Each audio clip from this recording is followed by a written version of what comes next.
आज मी बनवत आहे मोदक खोबऱ्याचे। तर पहिला मी इथे एका कढईमध्ये घी टाकतेय। घीला पिघळवून घेऊयात आणि त्यानंतर इथे टाकत आहे मी गूळ। थोडस मी याला हे केलेलं कापून घेतलेलं मीठ आणि हे गूळ पण मी याच्यात टाकून घेते आणि हे इथे गूळ पिघळायला ठेवते। तोपर्यंत आपण घेऊयात खोबरं।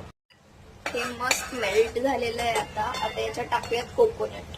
हे मी ऑनलाईन मागवलेलं ग्रेटेड कोकोनट आणि हे मी इथे कापून घेतलं आहे काजू आणि बदाम। आणि आता परत जाऊयात इथे मी टाकते हे कोकोनट, ग्रेटेड कोकोनट। हे तर मस्त मिक्स करून घ्यायचं। पहिला मिक्स करते। त्यानंतर आता मी याच्यात टाकत आहे हे मी कापून घेतलेले काजू आणि बदाम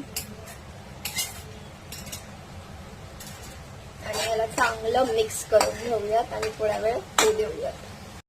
इथे आपला आटा राऊंड रेडी आहे गव्हाचा आणि हे आपलं सारण पण थंड झालेलं आहे। आता बनवायला घेऊयात।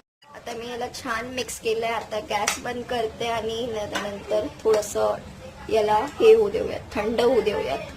याच्या आतमध्ये मी थोडस घी लावलंय आणि आता याला फिलअप करते। बघू शकता पूर्ण आतपर्यंत मी मस्त फिलअप केलेलं। आता याच्या आतमध्ये टाकत सारण।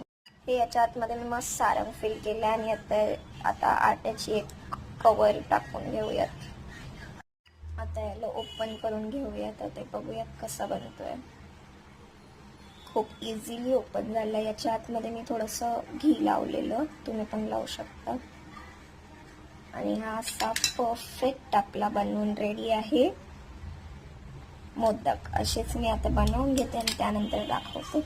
आता मी इथे मोदक एक प्लेट रेडी करून घेतलेत आणि आता आपण तळायला घेऊयात। आणि हे माझे मोदक फ्राय केल्यानंतर खूप असे दिसत होते आणि खूप छान सुद्धा बनलेले।